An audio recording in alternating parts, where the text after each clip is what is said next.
अस्सलाम वालेकुम, क्या हाल है व्यूअर्स। मैं आज आप लोगों के लिए लाई हूँ एक ऐसी रेसिपी जो कि मेरी बचपन की रेसिपी है। मैं आप लोगों के लिए लेके आई हूँ ताकि आप लोग भी इसको अपनी फैमिली के लिए बनाएं और इस जो बसंत का फेस्टिवल है इसको इवेंट को आप लोग अच्छे से सेलिब्रेट करें अपनी फैमिली के साथ। और मुझे आपने ज़रूर दुआओं में अपनी शामिल रखना है क्योंकि मैं आप लोगों को अपनी फैमिली की रेसिपी देने जा रही हूँ। तो व्यूअर्स के लिए क्या क्या चीज़ें मुझे चाहिए रिक्वायर्ड होंगी वो भी मैं आपको बताती हूँ। ये स्पेशल थैंक है जी मेरी मम्मा का और हाला का, जिन्होंने मुझे ये रेसिपी सिखाई और मुझे मोटिवेट किया कि बेटा आप भी इसको बना सकते अपनी फैमिली के लिए। तो यहाँ जी सबसे पहले मैं लूँगी दलिया। दलिया जी मैंने लिया था 1 पाव। साथ ही मैंने लिया है चने की दाल जो कि मैंने ली है आधा पाव ही शामिल करूँगी इसमें मैं चावल आप किसी भी क्वालिटी का इस्तेमाल कर सकते हैं, जो आप घर में इस्तेमाल करते हैं वो भी, बस सहला नहीं होना चाहिए। इसके बाद जी मसूर की दाल थी मेरे पास आधा पाव। इसके साथ ही मैंने मूंगी की दाल ली थी आधा पाव और माश की दाल ली थी धुली हुई यानी कि बगैर छिलकों के, वो भी आधा पाव। इन तमाम दालों को मैंने धोकर अच्छे से भिगो कर रख दिया था 6 घंटे के लिए। और यहाँ गोश्त मैं आपको बताती हूँ, गोश्त जो है मैंने रान का इस्तेमाल किया है, आप दस्ती का भी इसमें इस्तेमाल कर सकते हैं क्योंकि जो रान का गोश्त है वो बहुत ही अच्छी क्वालिटी का गोश्त होता है और इससे जो होती है लेस बहुत अच्छी बन के आती है और बहुत ही नरम गोल बोटी होती है इसकी, वो हमने लेनी है। इसके साथ ही आप देख सकते हैं अब बनाएंगे जी हरीसे के लिए एक रेशादार कौरमा। तो उसको कैसे रेडी करूँगी वो आपको बताती हूँ जी। पैन में लिया है मैंने अनियन, 2 स्लाइस मैंने अनियन मीडियम साइज़ के लिए थे, उनको मैंने कट करके अपने प्रेशर में जिसमें मैंने अपने गोश्त को गलाना है उसमें ऐड किए थे प्याज। तो सबसे पहले जी प्याज़ों को मैं कर रही हूँ ब्राउन, और प्याज जब हमारे लाइट ब्राउन से हो जाएं तब इसका मैंने वेट किया था।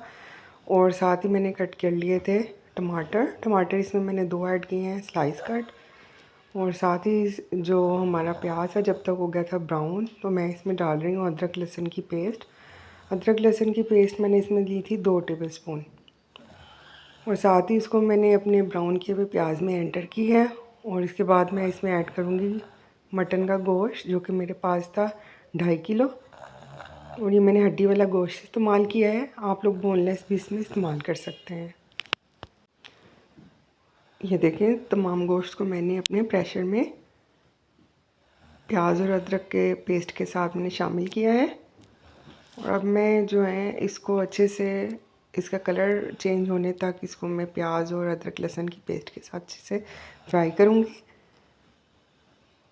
और ये देखें 10 मिनट मैंने इसको भुना है अच्छे से। 10 मिनट के बाद जी कलर चेंज हो गया हमारे गोश्त का। और मैं इसमें शामिल करूँगी कुछ स्पाइसेस। यहाँ कुछ बेसिक स्पाइसेस हैं जो हर घर में मौजूद होते हैं। 2 चम्मच मैंने लिए हैं लाल मिर्च पाउडर के, 2 चम्मच मैंने लिए हैं इसमें ज़ीरा पाउडर, 2 चम्मच शामिल करूँगी इसमें हल्दी पाउडर। और इसके बाद ही इसमें मैं नमक शामिल करूँगी। और नमक डालकर ही मैं इन तमाम स्पाइसेस को गोश्त के साथ अच्छे से इसकी भुनाई करूँगी। और यहाँ मैंने जी नमक लिया था 2 टेबलस्पून, जिसको मैंने हल्दी, लाल मिर्च पाउडर और ज़ीरा पाउडर इसके साथ अच्छे से मिक्स किया था। इसके बाद व्यूअर्स मैंने इसमें जो स्लाइस किए हुए मेरे पास टमाटर थे वो ऐड किए। और साथ ही मैंने इसमें शामिल किया गरम मसाला जो कि था 1 टेबलस्पून।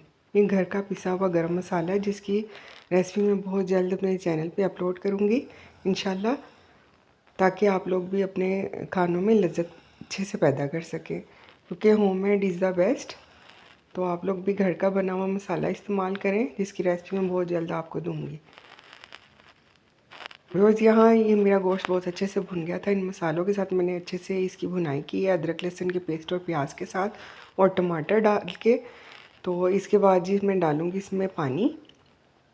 और पानी आप लोग देख सकते हैं मैंने इसमें एंटर किया है 1 लीटर पानी मैंने गोश्त में अच्छे से शामिल किया है।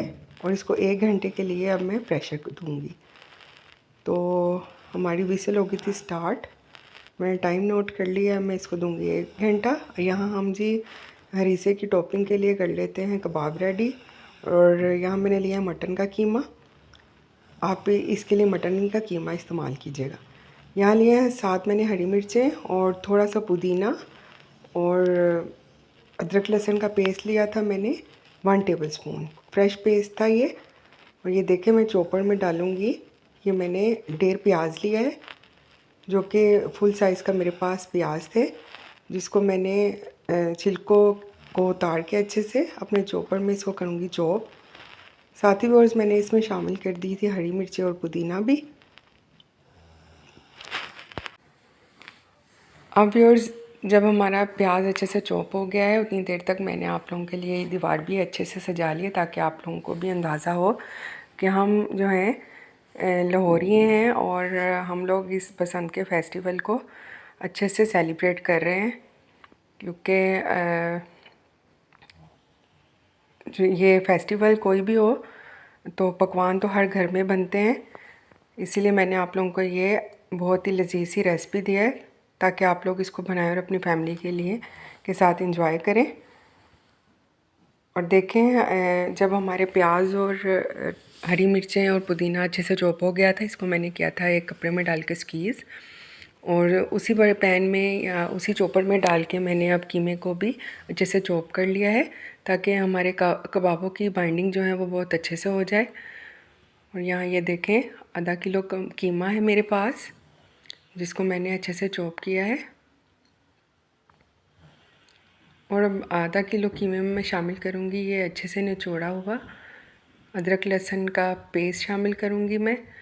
और ये अच्छे से निचोड़े हुए प्याज, हरी मिर्चें और पुदीना था जी। मैंने इसमें हरे धनिया का इस्तेमाल बिल्कुल भी नहीं किया।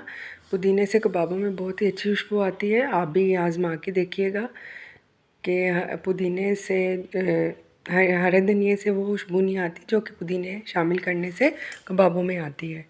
इसके साथ ही मैं शामिल करूँगी इसमें नमक 1 टीस्पून, लाल मिर्च पाउडर 1 टीस्पून, सूखा धनिया पाउडर 1 टीस्पून, 1 टीस्पून ज़ीरा पाउडर, और इसके साथ ही मैंने धरा मिर्च भी ऐड की थी जो कि मैं आप लोगों को दिखा नहीं सकी, वो मैंने ऐड की थी 1/2 टीस्पून। तो इन मसालों को कीमे और प्याज के इस मसाले के साथ मैं करूँगी अच्छे से मिक्स। और 15 मिनट मैंने इसको मिक्स किया था। इसके बाद मैं इसमें डाल रही हूँ ऑयल मैंने इसमें ऐड किया है 2 टेबलस्पून ताकि जो हमारे कबाब हैं बहुत ही सॉफ्ट बन के रेडी हों। और यहाँ मैं इसको 10 मिनट के लिए हाथ से अच्छे से मिक्स करूँगी। ये मिक्सिंग बहुत ही ज़रूरी होती है व्यूअर्स कबाबों के लिए। जब भी आप कच्चे कीमे के कबाब बनाएं तो उनको अच्छे से आपने मिक्स करना है। और व्यूअर्स हरीसे की रेसिपी के साथ ही आप लोगों को बोनस मिल गया है कॉम्प्लीमेंट्री, मैंने एक और रेसिपी दे दी आपको जो कि इसकी टॉपिंग में यूज़ होती है। तो चलें अभी इस कीमे को जो अच्छे से चॉप हो गया था बनाते हैं इसके अच्छे से कबाब।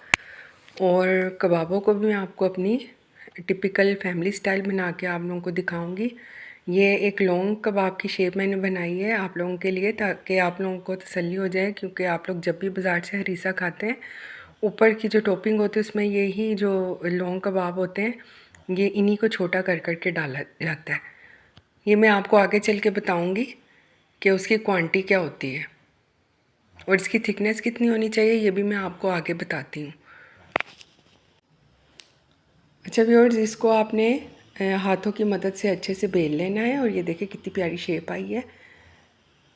अब ये देखें आधा किलो कीमे से मैंने यहाँ पर काफ़ी सारे कबाब बना के रेडी किए थे। अब मैं करूँगी इसको 15 मिनट के लिए रेफ्रिजरेट। तो 15 मिनट तक के बाद मैं इसको निकालूँगी और इसको मैं करूँगी फ्राई। तो तब तक हम दूसरी तैयारी कर लेते हैं और अब चलते हैं जी दालों की तरफ। तो यहाँ लिया है सबसे पहले एक स्टील का पैन जिसमें मैंने डाला है दलिया।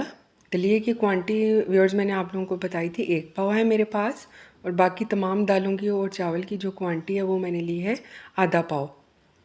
तो दलिए की जो टेक्निक होती है इसको बॉईल करने की, इसमें आपने एक ही बार पानी नहीं ऐड करना व्यूअर्स, इसमें आहिस्ता आहिस्ता पानी हम ऐड करेंगे जितना हमें रिक्वायर्ड होता है। जब तक कि दलिया गल जाता है उतना आहिस्ता आहिस्ता करके मैं इसमें पानी डालूँगी। इसमें हम 1 इंच 2 इंच का हिसाब बिल्कुल भी नहीं रखेंगे। इसमें मैं खुला पानी डालूँगी और जब तक कि मुझे ज़रूरत होगी मैं आहिस्ता आहिस्ता करके इसमें पानी शामिल करती रहूँगी। और अब मैंने कर दिया था इसमें इसका फ्लेम ऑन। और ये देखें दलिए की जब ये सिचुएशन हो जाए और आप देख सकते हैं कि दलिए की रंगत भी बदल गई है और बिल्कुल ही ये मिक्स हो गया है और ये अच्छे से गल चुका है। तो ये देखें अब इसको मैं एक खुले से बर्तन में ऐड करूँगी जिसमें मैंने हरीसे का जो बाकी की दालें और चावल मिक्स करने हैं। और इस अपने देचके में ऐड करने के बाद इस दलिए को मैं गरम गरम दलिए को ही हैंड ब्लेंडर से मिक्सिंग करूँगी इसकी, ताकि जो हमारी जो ये दलिया है वो अच्छे से मुलायम हो जाए और मुझे घोटा लगाते हुए ज़्यादा ज़ोर ना लगाना पड़े। तो व्यूअर्स दलिया हमारा रेडी हो चुका था। इसके साथ ही इसी पैन में मैंने शामिल किया है अब चावल। व्यूअर्स यही स्टेप बाय स्टेप आप इस हरीसे को बना के रेडी कीजिएगा जैसे मैं आपको बता रही हूँ, तो आप लोगों के लिए भी आसानी हो जाएगी। और यहाँ देखें मैंने चावलों को जो आधा पाव थे वो पैन में ऐड किया है। इसके बाद जी मैं इसमें शामिल करूँगी पानी। और पानी इसमें मैंने 1.5 इंच पानी, इतना पानी डाला है कि जिसमें चावल डिब्बे हो गए थे और जो ऊपर की जो उसका पानी की जो तय थी वो 1.5 इंच ऊपर था। पानी जो मैंने रखा है वो 1.5 इंच ऊपर रखा है। और ये देखें चावल भी अच्छे से हमारे उबल चुके थे और इन चावलों को उबाल के हमने अच्छे से अपने हैंड ब्लेंडर की हेल्प से इसको मैं उसी पैन में गरम गरम चावलों को करूँगी मैश, क्योंकि मैंने आपको बताया है इससे ब्लेंडिंग जो है हमारी हरीसे की बहुत अच्छी होगी और जो हरीसे की बाइंडिंग होती है जिससे लेस बनती है वो बहुत अच्छी बन के रेडी होती है। और ये देखें चावलों को भी मैंने उसी ही देचके में ऐड कर दिया है। अभी व्यूअर्स इनको हम कुछ नहीं करेंगे, अब चलते हैं अपनी दालों की तरफ। और इससे पहले मैं आपको दिखाती हूँ कि जो हम लोगों ने गोश्त रखा हुआ था उसकी क्या सिचुएशन है। और 1 घंटा गुजर चुका था, तो मैंने विसल को किया है रिमूव, सेफ्टी वॉल उतारा है और आप देख सकते हैं माशाल्लाह से हड्डियों से हो गया था गोश्त बिल्कुल अलग। और अब मैं इस तमाम गोश्त को निकाल कर इसको जो है इसमें से खड़े मसाले और हड्डियाँ बिल्कुल अलग कर लूँगी। और ये देखें मैंने हड्डियों को और खड़े मसालों को अलग किया है ताकि इसको रेशा रेशा करने में आसानी हो और ये खड़े मसाले मुंह में आके या हमारे हरीसे में मिक्स होके जो टेस्ट है उसका हरीसे का बिल्कुल ख़राब ना करें। तो आप देख सकते हैं जितना मुझसे पॉसिबल हुआ है मैंने जो खड़े मसाले इसमें ऐड किए थे व्यूअर्स वो मैं आपको बताती हूँ। थी 2 हरी इलायचियाँ, 2 काली इलायची बड़ी और 1 बादियान का फूल, 2 मैंने इसमें शामिल की थी साबित लाल मिर्च और 1 दालचीनी का टुकड़ा। अब जी जब मैंने इन तमाम मसालों को निकाल लिया तो अब रेशे जो मैंने किए हुए थे उसको ये वुडन पेसल की हेल्प से अच्छे से किसी भी ब्लेंडर में आप डाल के इस तरह हाथ से इसको आपने तकरीबन आधा घंटा या 25 मिनट के लिए इसको अच्छे से करना है ब्लेंड। मैं आपको दिखाती हूँ आपकी ये जो आपने गोश्त रेशा है इसको ऐसे बना के रेडी कर लेना है। और ये देखें हमारे गोश्त में अच्छे से जो रेशे थे वो बाइंड हो चुके हैं और बहुत अच्छी लेस ये हमारे हरीसे को देंगे। तो ये मैंने एक तरफ रखे थे। अब चलते हैं दालों की तैयारी करने के लिए। इसके लिए है जी मैंने एक प्रेशर, तो प्रेशर में ऐड करूँगी मैं आधा आधा पाव जो मेरे पास तमाम दालें थी वो। और सबसे पहले ली थी मैंने मसूर की दाल, उसको इस पैन में शामिल किया है। इसके बाद जी मैंने शामिल किया है माश की दाल। इसके बाद अब मैं शामिल कर रही हूँ ये मूंग की दाल। और मूंग की दाल को शामिल करने के बाद जी आखिर में मैं शामिल करूँगी इसमें चने की दाल। व्यूअर्स मैं आपको बार बार बता रही हूँ कि इन दालों की जो क्वांटिटी थी वो थी आधा पाव। आधा आधा पाव मैंने हर दाल को चुन के अच्छे से धोकर भिगो दिया था 6 घंटे के लिए, दलिया भी। तो और दालों को सब दालों को इकट्ठा और चावल को और दलिए को मैंने अलग से बॉईल किया था, जो कि मैं आप लोगों को बता चुकी हूँ और दिखा भी चुकी हूँ। आप लोगों के सामने मैंने किया है सब कुछ, प्रोसीजर जो है स्टेप बाय स्टेप मैं आपको बता रही हूँ ताकि आप लोग भी ये सीख कर ऐसे ही रेडी करें। ये हरीसा बहुत ही लाजवाब बन के रेडी होता है व्यूअर्स। इंशाल्लाह ताला आप में ये रेसिपी फ़ॉलो करेंगे तो आप लोगों को टेस्ट वाइज भी ये हरीसा बहुत ही पसंद आएगा। और जब आपने एक दफ़ा ये बना के खा लिया तो इंशाल्लाह ताला आप दोबारा बाज़ार का हरीसा कभी भी नहीं खाएंगे। तो एक बार आप मेहनत कर लीजिएगा, आपका बहुत सारा ये बन के रेडी होगा। आप बहुत लोगों को ये सर्व कर सकते हैं माशाल्लाह। 30 से 35 लोग ये हरीसा बना के खा सकते हैं इतनी क्वांटिटी का। तो आप लोग देख सकते थे कि दालों को मैंने 5 मिनट के लिए सिर्फ प्रेशर दिया था क्योंकि ये 6 से 7 घंटे के लिए भीगी हुई थी और मैंने इनको पानी में सोक करके रखा है। आप ओवरनाइट भी इसको इतने घंटों के लिए भिगो कर रख सकते हैं। तो अब मैं दालों के साथ भी वही मामला करूँगी जो कि मैंने दलिए और चावल के साथ किया है। इसको भी मैं हैंड ब्लेंडर से गरम गरम को ब्लेंड कर लूँगी ताकि जो मैंने आपको बताया है जो हम इनकी मिक्सिंग के लिए घोटा देंगे इन तमाम मिक्सचर को हरीसे के लिए तो वो हमारे लिए आसान हो जाए।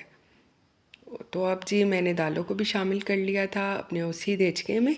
और अब जो हमने गोश्त का रेशा रेशा करके और उसको मैंने वुडन पेसल से उसको मिक्सिंग करके रखी थी, उसको ग्रेवी के साथ किया है मैंने मिक्स। और वो ग्रेवी वो थी व्यूअर्स जो कि प्रेशर में मैंने बोटियां और हड्डियां अलग करने के बाद जो बची थी मेरे पास, उस ग्रेवी में इस रेशेदार गोश्त को मैंने शामिल किया था। और अब मैंने उसको इन तमाम मिक्सचर के साथ ऐड करके अच्छे से दिया है घोटा।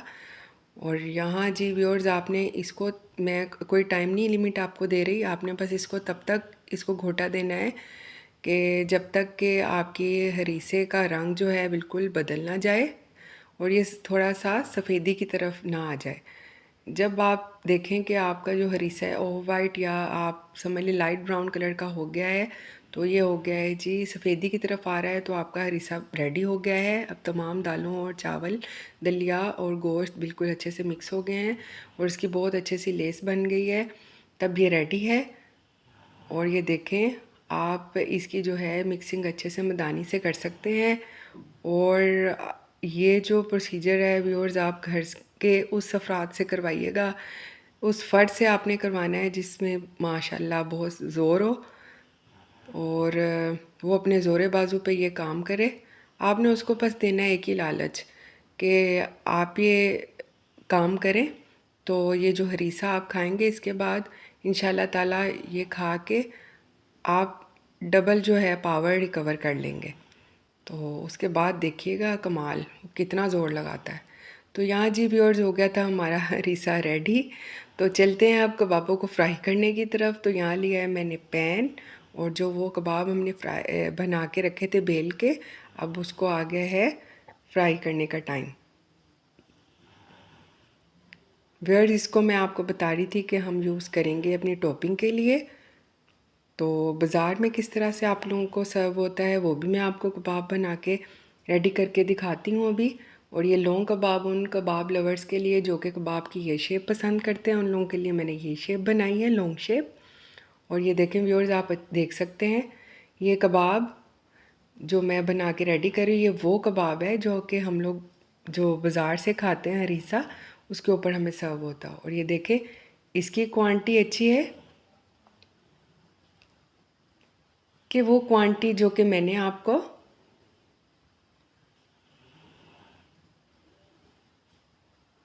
मैं आपको बता रही हूँ, मैं आपको सिखा रही हूँ। तो माशाल्लाह से ये देखें आप लोग घर में बनाएं साफ़ सुथरा और अपनी फैमिली को खिलाएं। और ये आपको मैंने बताया था मैं इसकी जो मोटाई होती है कबाब की और उसकी जो थिकनेस कितनी होनी चाहिए वो भी मैंने आपको दिखाई है कि कबाब की इतनी थिकनेस होनी चाहिए ताकि हमारा जो गोश्त है अच्छे से अंदर से कीमे वाला जो कीमा है वो अच्छे से गल जाए। और ये देखें ये मटन के कबाब हमारे माशाल्लाह कितने अच्छे बन के रेडी हुए हैं। आप इनको कच्चे कीमे के कबाब को वैसे भी रोटी के साथ थाली भी खा सकते हैं। और जब भी ये हरीसे के लिए हमारे घर में बनते थे तो पूरे घर में स्मेल, इसकी खुशबू जो है वो पूरे घर में फैल जाती थी। और जब हम बच्चे थे तो हम दौड़ के आते थे कि एक कबाब हमें दे दें, एक कबाब हमें दे दें। बस व्यूअर टाइम बहुत जल्दी गुजर जाता है और पता ही नहीं चलता। और यहाँ मैं उन तमाम लोगों का थैंक्स करना चाहती हूँ व्यूअर जिन्होंने मुझे ये रेसिपी दी और सिखाई। तो जो हम में अभी शामिल नहीं है अल्लाह ताला उनके दर्जात बुलंद करे। और ये देखें, मैंने ये रेसिपी आपको दी अपनी फैमिली स्टाइल, ट्रेडिशनल स्टाइल। मेरी जो फैमिली की रेसिपी थी एक्चुअल, वो मैं आपको दी है आज। तो आप भी इसको बनाएं और अपनी फैमिली के साथ करें एंजॉय। और यहाँ मैंने इसको तड़का लगाया है और अंडे और ये तमाम टॉपिंग उसी तरह से किया जैसे कि हमारी फैमिली में होती है, और हम इसी तरह से टेस्ट वाइज हम ऐसे ही खाते हैं हरीसा। और ये देखें, कबाबों को भी मैंने तोड़ के इसमें शामिल किया था।